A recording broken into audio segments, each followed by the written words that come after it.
Welcome to Green Connections Radio, where we help you live green, work green, and earn green. I'm Joan Michelson.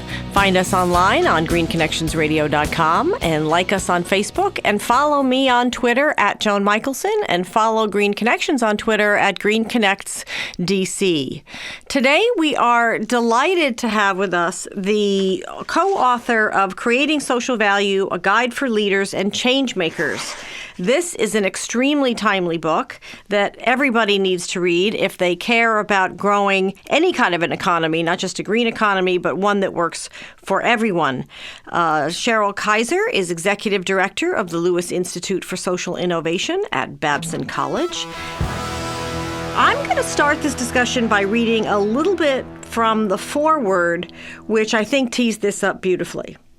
Quote, "The world needs a new kind of business leader, a leader able to make ethical decisions in the face of strategic unknowns, serve the environment and society while also serving the needs of investors and shareholders, and understand how their personality and the social context in which they operate impacts their leadership."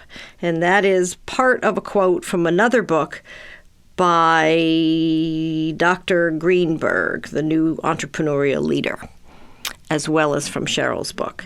And that tees it up perfectly. We need socially oriented leaders who look at not just the bottom line.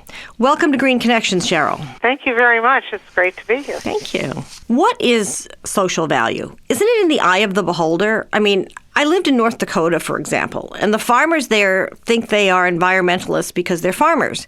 But they use a lot of chemicals. They use gas tractors that are terrible polluters, but they think they're environmentalists. So if you use the word environmentalists or sustainability around them, they tune out. So what is social value? Well, that's a great question. And to a certain degree, I think you could say it's in the eye of the beholder, but I think it's much more than that. And I'll quote Stan Litow from IBM, who at one point said, "Giving a percentage of your profits away is not good corporate citizenship or good corporate social responsibility. How you make your profits is what good citizenship is about and good social value. And it is how you do what you do, not that you give a percentage of your profits away to some philanthropic endeavor." And I think that's why here at Babson we define social value not something that comes out of philanthropy or even compliance, but it comes out of innovation and how you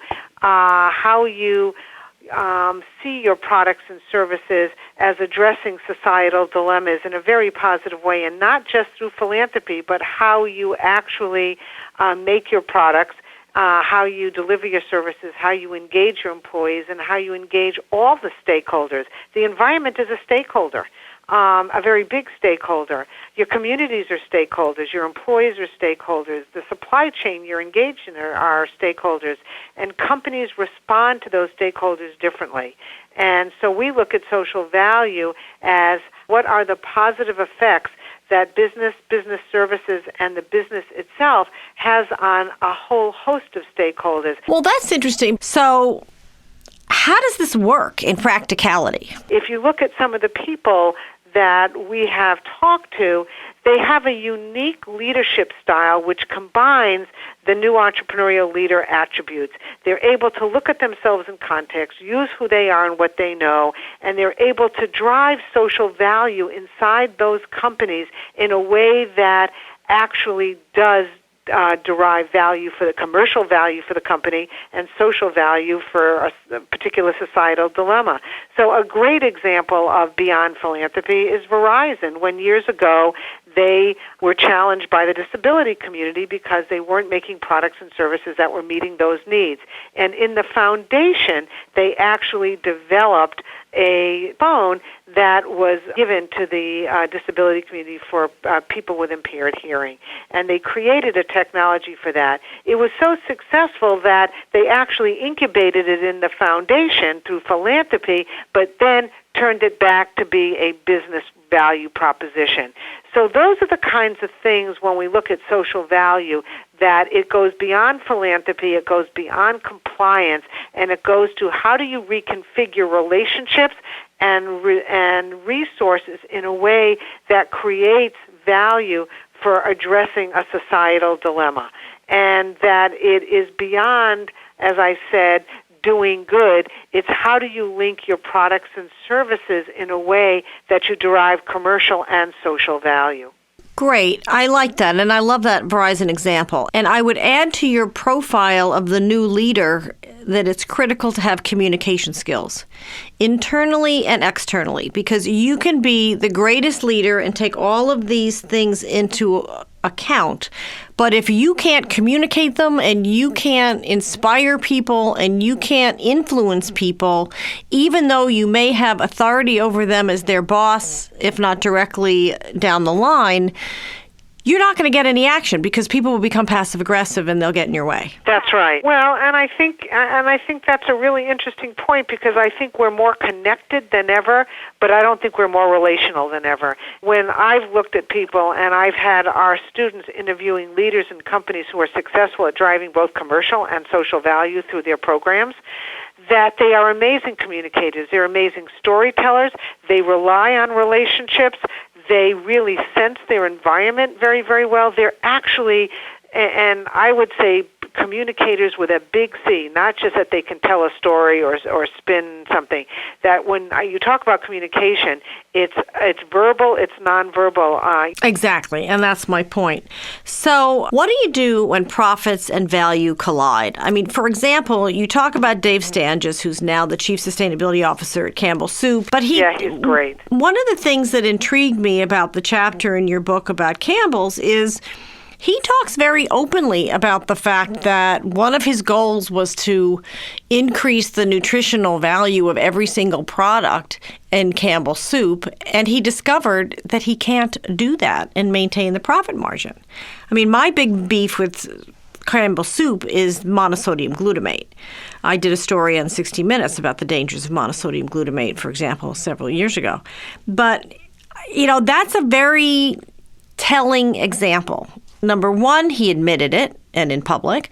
Number two, he admitted that they can't improve the nutritional value of one of their most profitable products and maintain the profit margin. Yeah, and I think that this is not, I think this is an issue that a lot of businesses face.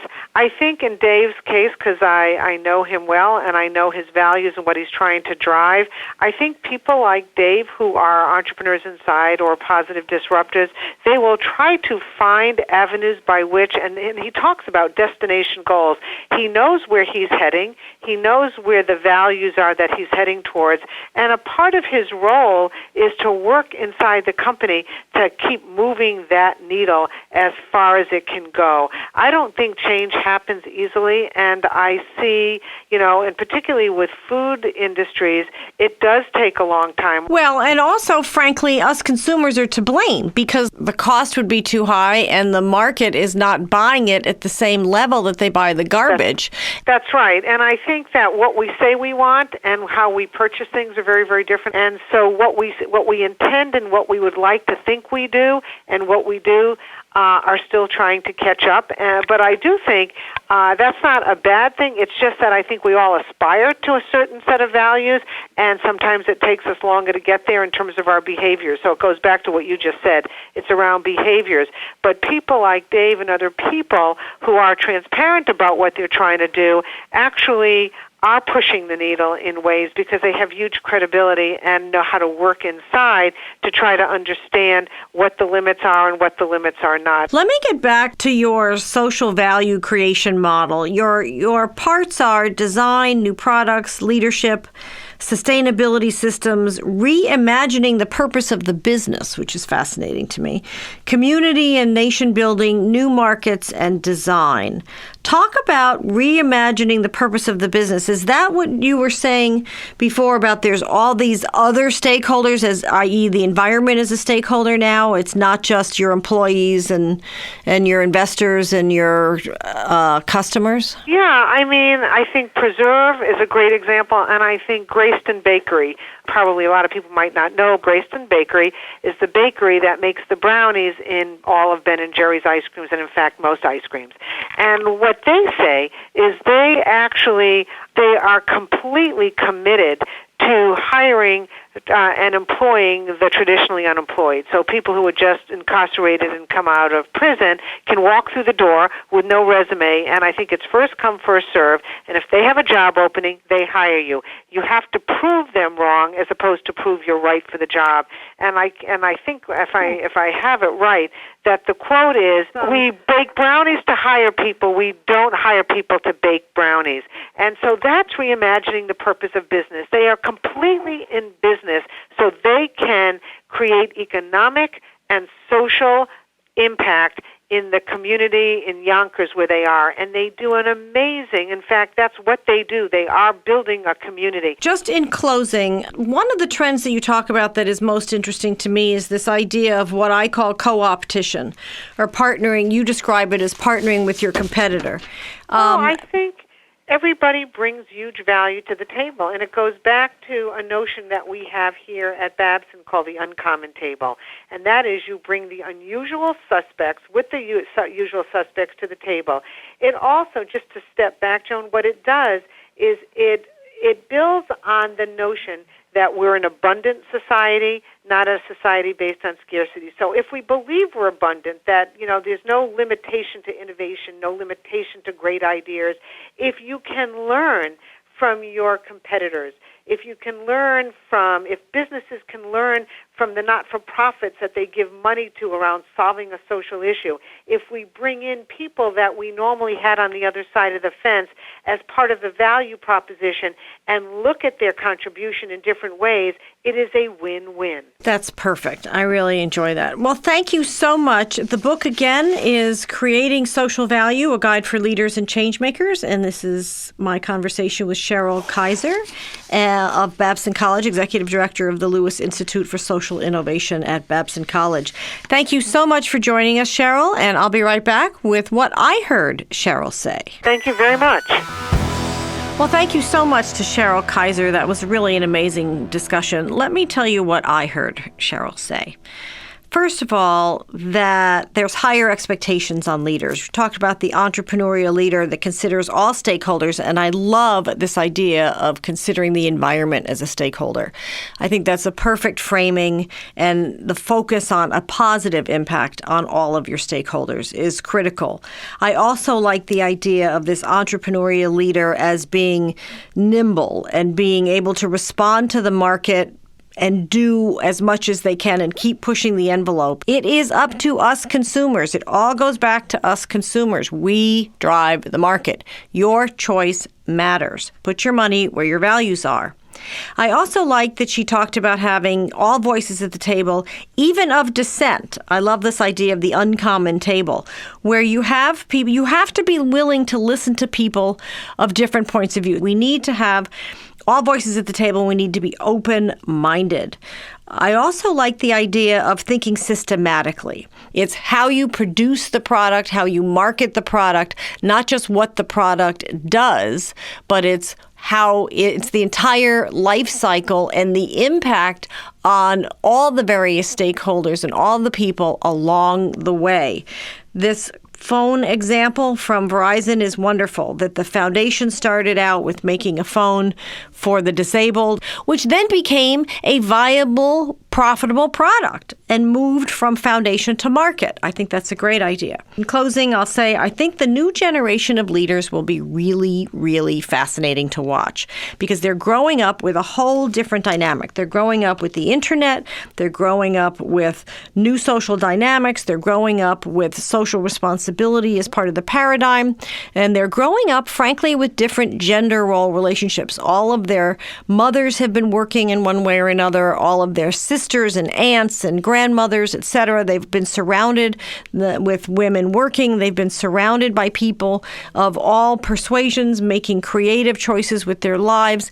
And it'll be really fascinating to see how these new generation of leaders that people like Cheryl are teaching and breeding really are going to evolve and what our economy will look like as a result in 10 or even 15 years. This is in our lifetime, folks. This is in our lifetime. So thank you for joining us. This is Joan Michelson with Green Connections Radio, where we help you live green, work green, and earn green. Find us online on greenconnectionsradio.com, like us on Facebook, and follow me on Twitter at Joan Michelson, or follow us on Twitter at GreenConnectsDC. I've just posted my new Huffington Post blog, too, so take a look at that. It's fascinating. Thank you so much, and we will see you next time. Bye-bye now.